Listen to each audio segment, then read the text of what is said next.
Gene Hackman was more than just a legendary actor. He was an enduring figure whose presence on screen commanded attention and respect.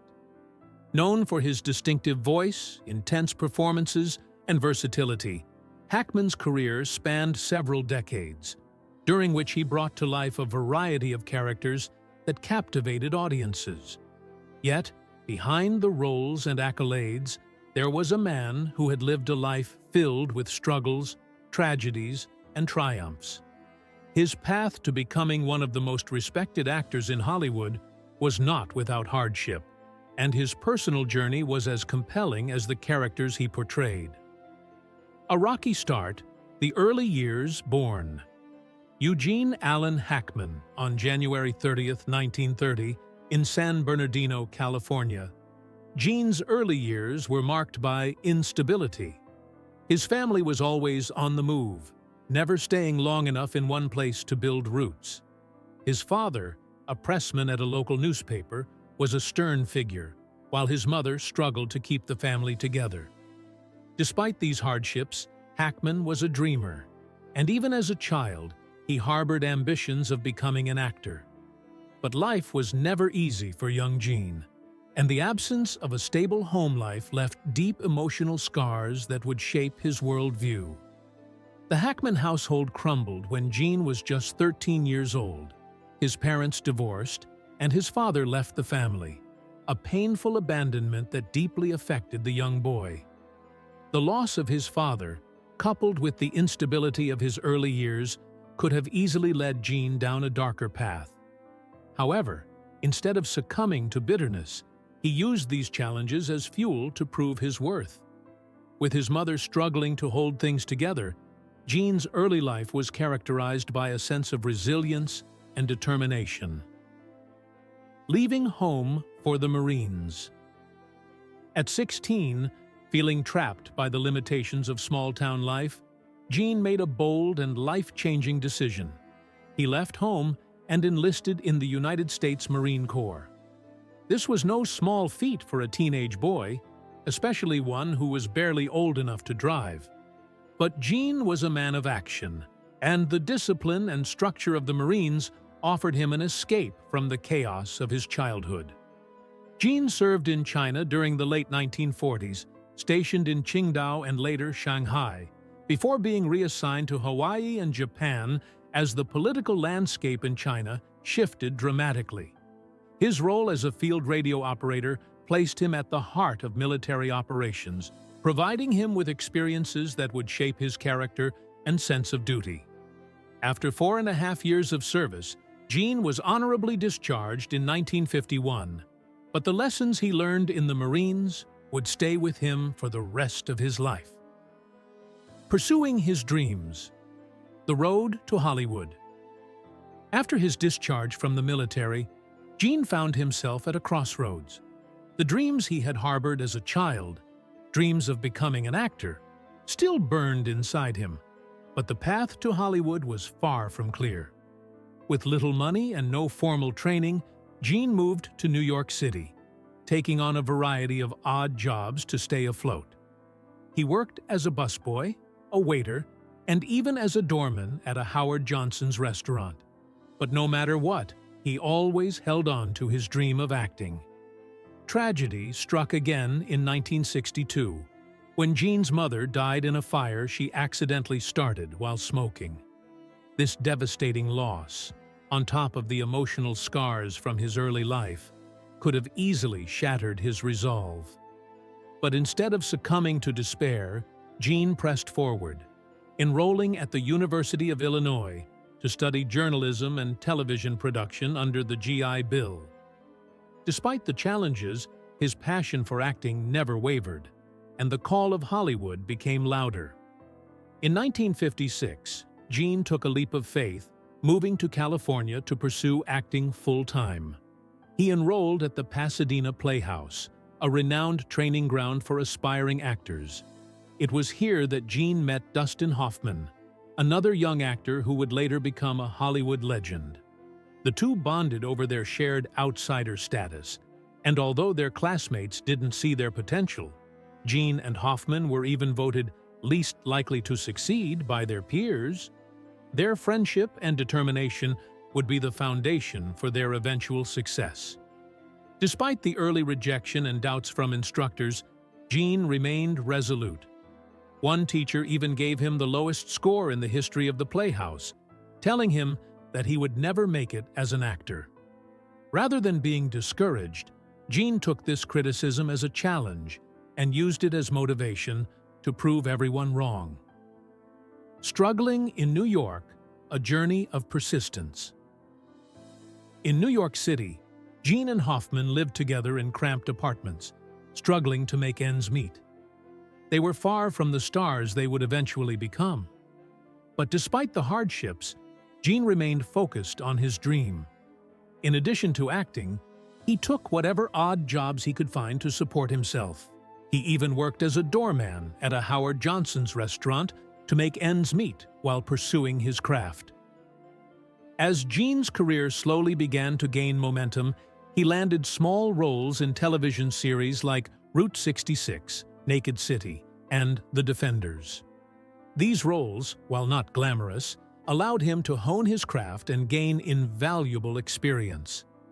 His first film credit came in 1962 with the movie Lilith, starring Warren Beatty and Gene Seberg. While the role was minor, it marked the beginning of his transition from television to film. However, Gene's big break came in 1967, when he was cast as Buck Barrow in the groundbreaking film Bonnie and Clyde. Directed by Arthur Penn, the film was a massive success, and Gene's portrayal of Buck earned him an Academy Award nomination for Best Supporting Actor. Suddenly, Hollywood was paying attention to the young actor who had once been dismissed as least likely to succeed. Overcoming obstacles. Gene Hackman's Hollywood career.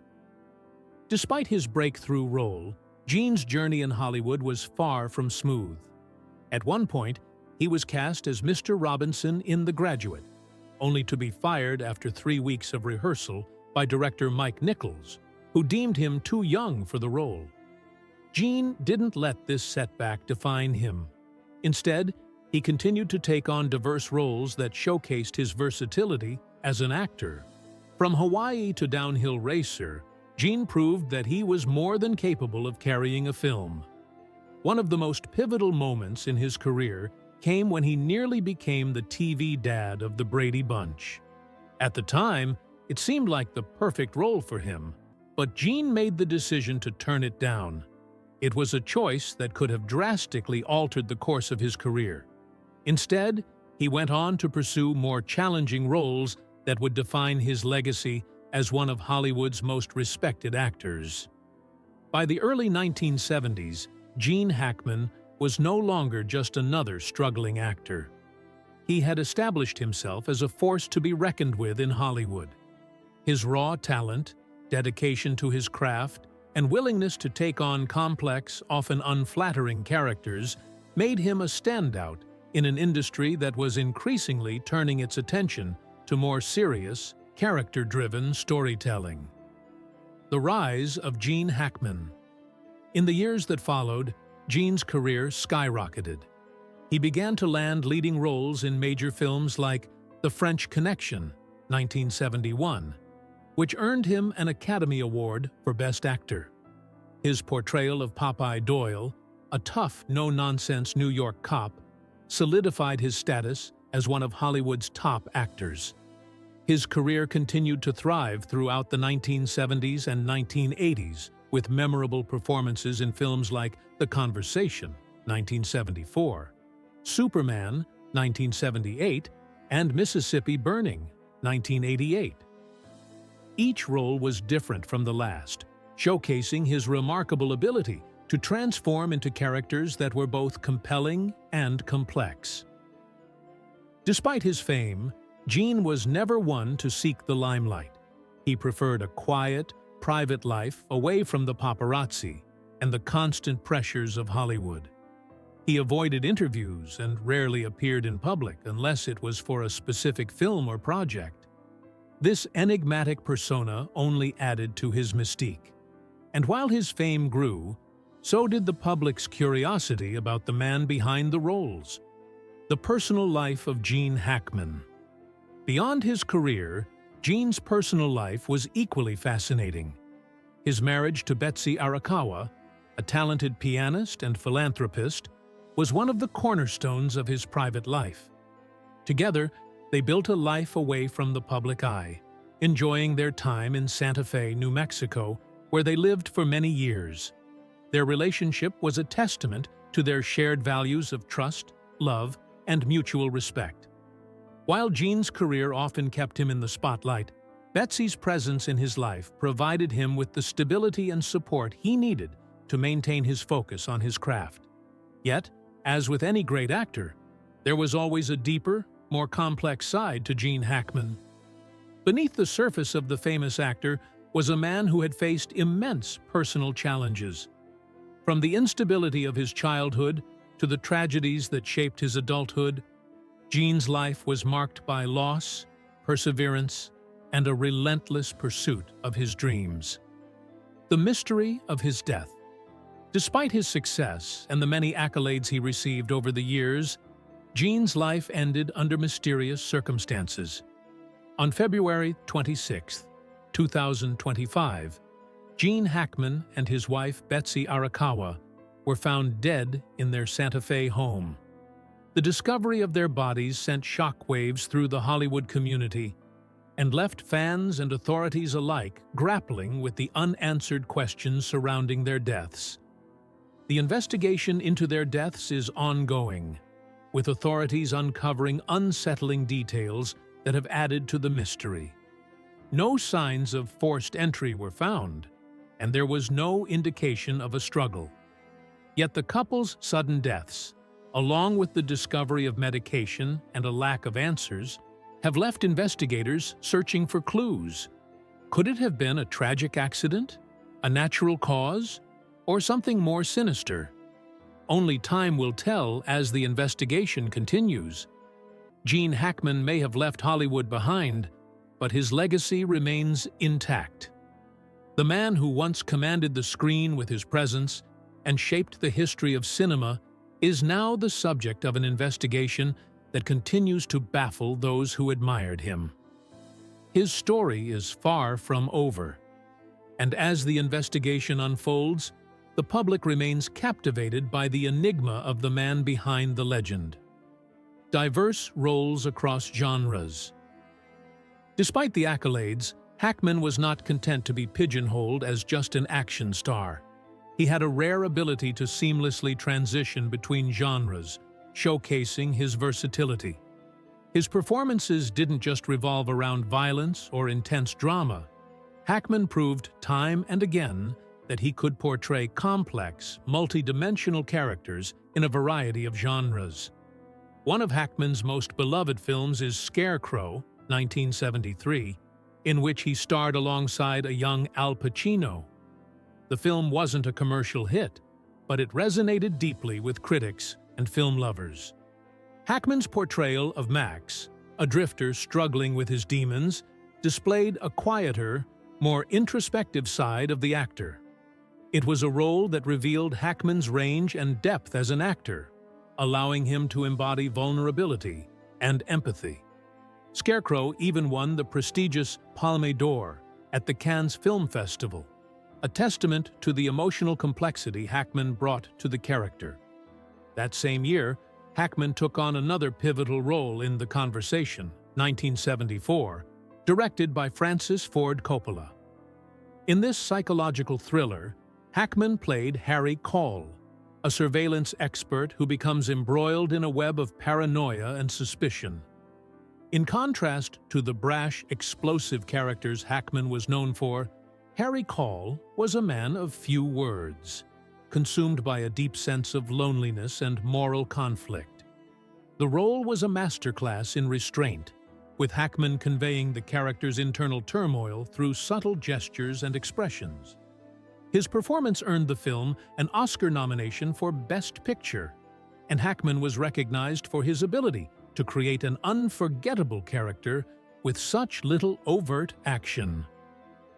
Refining craft and tackling complex characters. Hackman's commitment to his craft continued throughout the 1980s and 1990s. In 1986, he took on the role of a basketball coach in Hoosiers, a film that is now widely considered one of the greatest sports movies of all time. Hackman portrayed Norman Dale, a controversial and unconventional coach who led a high school basketball team in a small Indiana town to victory. The film was not only about basketball. It explored themes of redemption, teamwork, and personal growth. Hackman's portrayal of Dale was one of his most nuanced performances, and his role in the film earned him widespread praise. In Mississippi Burning, 1988, Hackman played an FBI agent investigating the murders of 3 civil rights workers in the Deep South. The film was a searing look at racism and injustice, and Hackman's performance as the determined, morally conflicted agent was powerful and haunting. His ability to portray a man caught between his duty to the law and his understanding of human decency showcased his ability to tackle socially relevant and emotionally charged material. Hackman's work in Mississippi Burning earned him another Academy Award nomination, this time for Best Supporting Actor, cementing his reputation as one of the finest actors of his generation. By the 1990s, Hackman was a revered figure in Hollywood, and his performances continued to evolve. In Unforgiven, 1992, directed by Clint Eastwood, Hackman portrayed Little Bill Daggett, a sadistic sheriff who believes in enforcing his version of justice. The film, a revisionist Western, is dark and morally complex, and Hackman's portrayal of the ruthless sheriff was chilling. His performance earned him his second Academy Award, this time for Best Supporting Actor, and it was a reminder of Hackman's ability to inhabit even the most morally ambiguous characters with depth and humanity. Betsy Arakawa, a quiet support. While Gene Hackman's career was a public spectacle, his personal life was a more private affair, and one of the central figures in that life was Betsy Arakawa. Born in December 1959 in Honolulu, Hawaii, Betsy was a talented musician who began playing the piano at a young age. By the time she was just 11 years old, she was already performing in front of large audiences at the Honolulu International Center Concert Hall. Her early experiences on stage shaped her musical career, which continued to grow as she pursued higher education at the University of Southern California. Despite her accomplishments, Betsy's life took an unexpected turn when she met Gene Hackman in the mid-1880s while working part-time at a gym in California. At the time, Hackman was already a Hollywood icon, known for his roles in films like The French Connection, Superman, and Mississippi Burning. Despite his fame, Hackman was drawn to Betsy's calm and grounded nature. She was the antithesis of the chaotic world of Hollywood, and the two quickly became inseparable. They moved in together and eventually left the bustling city of Los Angeles behind, relocating to Santa Fe, New Mexico. Santa Fe provided the couple with a peaceful retreat, far removed from the glare of the entertainment industry. The city became their sanctuary, a place where they could enjoy art, music, and the beauty of the Southwest. Their home, featured in Architectural Digest in 1990, was a stunning example of Southwestern architecture, perched on a hilltop with panoramic views of the surrounding mountains. It was in this serene environment that Hackman and Arakawa built a life together, enjoying cultural events, supporting each other's passions, and embracing a quiet existence. The mysterious passing. In the final chapter of their lives, a tragic and mysterious event unfolded. The sudden deaths of Gene Hackman and Betsy Arakawa raised numerous questions for authorities. Initially, carbon monoxide poisoning was suspected as the cause of death, as it is an odorless and colorless gas that can be difficult to detect. However, tests for carbon monoxide came back negative, leading investigators to consider other possible explanations. As authorities examined the couple's home in Santa Fe, They found medication, a number of pills for high blood pressure, chest pain, and thyroid issues. These medications raised additional questions. Were they a factor in their deaths, or were they simply part of a routine medical regimen? Further analysis was required, but the results would take weeks to process. One of the most unsettling details of the investigation was the condition of the bodies. Both Hackman and Arakawa had been dead long enough for decomposition to set in, a process accelerated by the dry, high-altitude climate of Santa Fe. The bodies showed signs of mummification, which indicated that they had been deceased for some time before they were discovered. The breakthrough in the investigation came when authorities turned to Hackman's pacemaker, a device designed to regulate his heartbeat. Pacemakers, it turns out, do more than just keep a person alive. They also record data every time the device activates. This digital record became a crucial piece of evidence, providing a timeline of Hackman's heart activity and helping authorities determine that the couple had been dead for approximately 9 days before their bodies were discovered.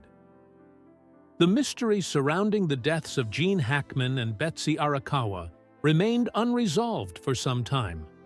Toxicology reports, combined with the data from Hackman's pacemaker, would eventually offer more insight into what happened, but the full details of their deaths remain a haunting enigma.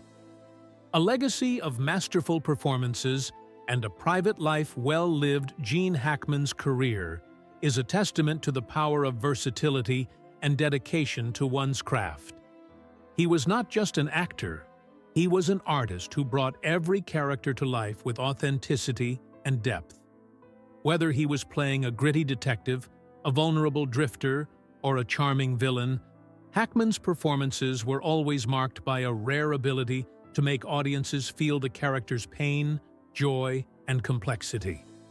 His personal life, particularly his relationship with Betsy Arakawa, was a reflection of his desire for a quieter, more grounded existence away from the spotlight. Together, they created a life filled with art, beauty, and serenity. Their love for each other and their shared passions shaped the legacy that Gene Hackman left behind. Not only as a legendary actor, but as a man who, despite his fame, valued privacy, connection, and the simple pleasures of life. In the end, Gene Hackman's story is one of exceptional talent, profound dedication, and a deep understanding of human nature. His impact on the film industry will continue to inspire actors and filmmakers for generations to come. His legacy, both on and off the screen, is one that will never be forgotten.